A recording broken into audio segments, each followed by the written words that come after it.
Joining us for more on Social Security and the shift to accessing benefits online is Social Security benefits expert Jerry Zivic, Terry McGannon, Director of Program Development for Sarasota's Friendship Center, and Financial Advisor Charles Ackire. Thank you, gentlemen, for joining us today. And Jerry, first, when did Social Security start moving to putting their benefits online?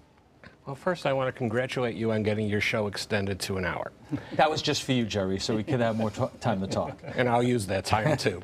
And also, I want to compliment the Roundtable tonight. I think the Roundtable tonight will bring a really unique perspective from every guest. In answer to your question, when Social Security started this, maybe in the mid-2000s, as a result of budget cuts, where they were trying to look for ways to save money, not let people go, and use technology to benefit, supposedly, the taxpayers. And at the same time, were they closing offices or reducing the hours at these offices? They've closed over 500 mobile offices. They've closed 51 district offices. And now you can only access a district office for 31 hours a week. Right. You know, Charles, what have you seen in terms of seniors having more often difficulty in terms of now having to go online to do all this? Well, it's a particular problem. The older the person is, the more problem they seem to have. This program and the changes to it, Jerry and I were talking, and I believe it was developed by people in their 40s, not really thinking about people in their 80s and 90s. And so many people that I work with don't even own computers. And now you need to have a cell phone that they can text to. On the Gulf Coast of Florida, we have so many people who moved here years ago. Their family's distant, children are distant, and if they don't have someone that they can rely on to help them with this, they're stuck. And as a result of that, a lot doesn't get done. So if you have the means, people can hire you. Absolutely. Or Jerry, you, but what about the people in the middle who may not have the extra money to be able to hire somebody to help them navigate the system? And that's really where the Friendship Center can help out, because we have the classes and the technology for really the gamut. A lot of times what we see are older people who have been given tablets and cell phones from their kids and literally just given and saying, you'll figure it out. I'm thinking about that TV commercial where the kids come to visit the grandparents and the grandmother's there with all the high-tech equipment, says none of this works. Exactly.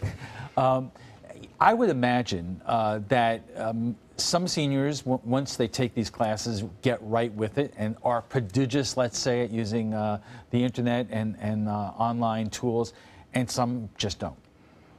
Using electronics is a different way of thinking, and a lot of seniors just haven't ever gone through that process. So we recently just had a tablet class, and we designed it so that we had a lot of upfront work with it so that you could work on it every day. And what you found was they climbed the learning curve very quickly, and then they did take to it. But it does take time, and there's a lot of patience involved in it, which is what we see with families where either they're not around, or when they're around, they do the typical thing a kid does, is they just take the phone or the tablet or the computer and they just type in the correctness and they say, here you go, you're all set. Jerry, what kind of problems are people having in terms of manipulating the online tools, and what kind of impact is it having on their personal finances? Well, there's a couple issues. When they brought out what they're referring to as dual authentication, the first day that people tried to access their accounts, they would type in their username, their password, and then they would get the text sent to their phone. However, Verizon didn't recognize those texts. They said it was spam. So people are sitting there looking at their phones. Where's my text? Where's my text? And it wouldn't even go through. So that's one of the issues. I mean, what you have is a situation, too, where 50 million Americans have had some of their data, sensitive data, hacked at some point. It's probably substantially more. So you have a situation where it's how do you protect your online presence with Social Security? Benefits are being hijacked all the time. Right, and I want to get to that issue in just a few minutes, but first our roundtable will continue in a moment, but when we come back, we'll have a check on our weather. Welcome back. If you're just joining us, we're discussing the shift of Social Security to online platforms, and we're joined by Social Security benefits expert Jerry Zivic, Terry McGannon, the Director of Program Development for Sarasota's Friendship Center, and Financial Advisor Charles Ackire. I am wondering if part of what Social Security was thinking is that older Americans may now have a tough time using the online services, but they're banking on the fact that as people grow older, they will already know online and be more comfortable with that. Jerry? I'd like to think that that's a possibility, but I'd be a little bit skeptical on that. I think this was more budget-driven originally than anything else. They wanted to find a way to save money on their budget, so they went to computers and technology, and they didn't use people. I don't think that there was this big thought that another generation will be more tech-savvy.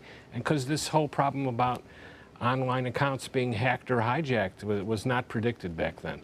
Right, and I want to get to that in just one moment, but boy, we've had some recent experience with government-designed websites. We're talking about the rollout of Obamacare. That's not always the most easiest things to use. And is that part of the problem that that the Social Security website in particular, is it, as it goes, is it easy to use, or is it part of the problem? From what I can see and from what my clients have seen, if you have the computer knowledge, again, it's fairly easy to work through. However, if you don't work with it every day, if you don't have an opportunity to go to the Senior Friendship Center, you've got problems. You've got real problems with it, and people just throw up their hands and turn off the computer, and things don't get done. Changes aren't made that should be, that could mean thousands of dollars for Social Security beneficiaries as years go by, and nobody ever catches these things. Jerry, I think you were trying to jump in there. Well, I agree. I think people throw up their hands a lot of times with computer technology. You can overthink this. You have to have a certain thought process to approach the questions. In my own life, I actually applied for Medicare, but I wouldn't do it online. I went to the office. And going through those questions at the district office, I know I would have overthought some of those questions, and I would have had to throw up my hands. Terry, are you seeing some people come into to the center and basically throw up their hands, or are they desperate? And are you able to help get them through these problems? Well, first, to go back to your point, I think by happy coincidence, we are seeing a new generation of people coming in that are more tech savvy. That being said, the short answer to your question is yes. People are coming in, they're very frustrated, and they tend to err on the side of, all right, I didn't get it, so I'm just going to leave it alone. And so as a result, you really have to work with them. So part of our setup is to give them that constant availability to somebody, whether it's me or another person who's working there, to be able to sit down with them and walk them through the issues. I had one gentleman who had an eBay account, and he had a really small technical issue that his picture wasn't coming up correctly. So I worked with him for all 10 minutes. It was very simple, and he thought I was Bill Gates, which I'm not. But so yes, that is a big issue, and the big issue that Jerry brought up before about security is huge. Right, and I want to get to that right now because obviously we're all concerned about hackers. We hear about it every single day. We hear about the Russians hacking into the Democratic National Committee.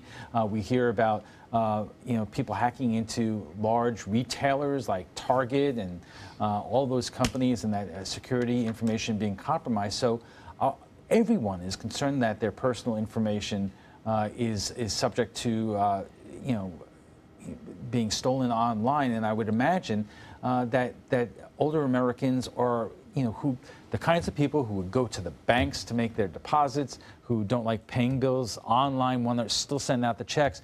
Those people are going to, more than most others, be resistant to putting their personal information online. Absolutely. And well, they should be in some cases.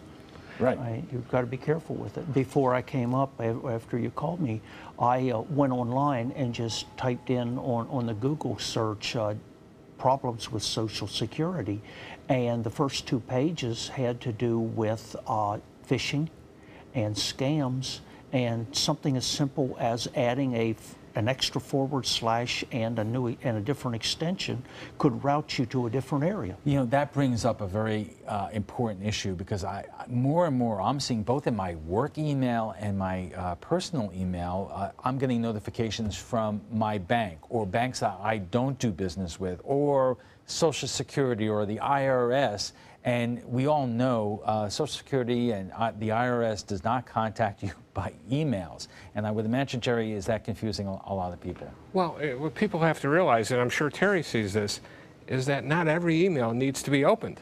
Yeah. And an older person has a hard time recognizing what's important and what's not important. But you know, I was sitting here thinking, and this was all driven, I think we can all agree, by trying to save money, that Social Security is going online. So, but has anybody looked or is able to find out how much money has actually been spent trying to prevent these systems from being hacked? It very well might be cheaper to go in a completely different direction. I don't know. I'm sure we're spending millions of dollars doing that. And benefits are being hijacked. Disability benefits are being hijacked. Retirement benefits are being hijacked in the millions of dollars every year. Well, look what happened with the IRS. They forced everybody, or tried to force everybody, to go online to file. How many hundreds of millions of dollars are being lost? So is this, you know, we have to look at this from a business standpoint too. Is this really as cost effective as they would want us to think it is? Well, are you aware of whether Congress is aware of this problem and is doing anything about it? 100% they're aware of it. I've seen reports, staggering reports as to the, that's where I'm coming up with this, millions of dollars that are being hijacked. And most of these reports are several years old because there's a delay. And I'm sure it's substantially higher than that. So what's Congress doing? I imagine the usual. Which is not much these days. You said it. You know, I would imagine that people are home tonight watching this and we're not doing anything to make them feel more comfortable about doing this stuff online. When we had our most recent tablet class, one of the classes were on setting up a Facebook account. And 90% of the participants in this class would not do it. Older people, as Charles pointed out, are using the computer really to stay in touch. However, that being said, I think I would be more comfortable with the safeguards on Google and Facebook than I would maybe on Social Security. I just think it's less of a target. I mean, does that go this, you know, is that the same thing with dealing with the IRS or dealing with healthcare.gov, the Obamacare website? I mean, is it all the same in terms of problems and or fears about online security?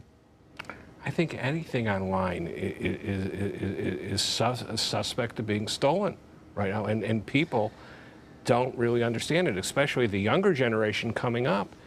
It's all good. But we're not going to go back to the days of going down to the Social Security. No. So there does not seem to be any alternative but to figure this out. We're going to have to soldier through and help as many people as we can and guide people to places like the Senior Friendship Center and make it known that there's help out there. But so many people just don't. We have so many thousand people in Sarasota County alone who are elderly and live alone, and they're having these problems, and some of them aren't even aware they're having the problems. All right. Gentlemen, stand by.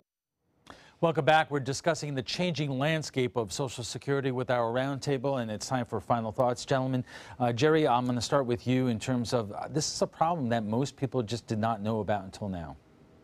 Yes, and I have a tip for people. If you have not established an online Social Security account, you should go ahead and do that right away. Because if you've not established an account, anybody can pretend to be you and establish an account in your name. This way, if you have it established, you'll know something's going on with your account. Charles, but people are still concerned about security.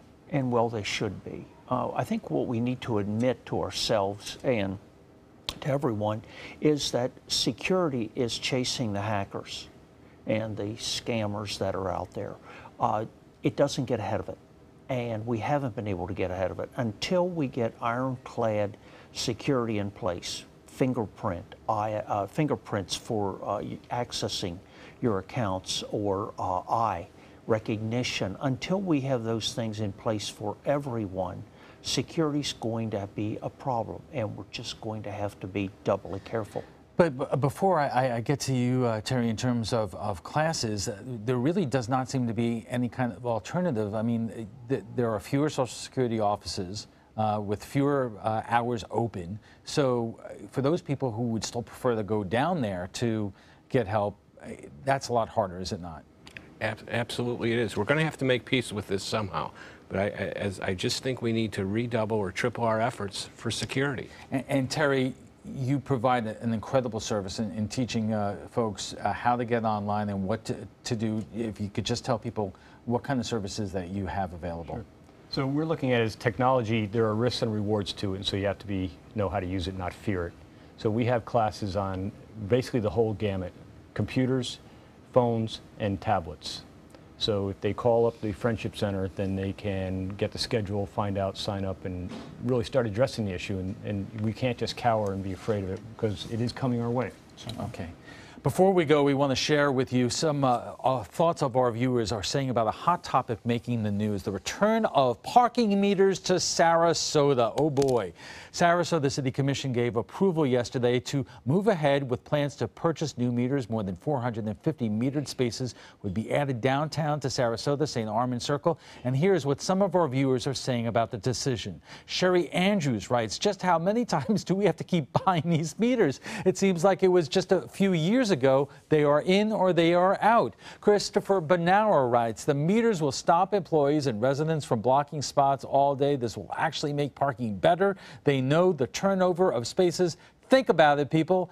And Sharon Litchfield writes, unbelievable. The city works so hard and spends so much money on downtown becoming the destination spot it is. Now they're going to drive businesses elsewhere. Well, if you'd like to join the conversation about tonight's topic, just visit our Facebook page at facebook.com/news@7. I want to thank all our guests for being here tonight: Jerry Zivick, Terry McGannon, and Charles Alkire, who is the owner of a financial services company.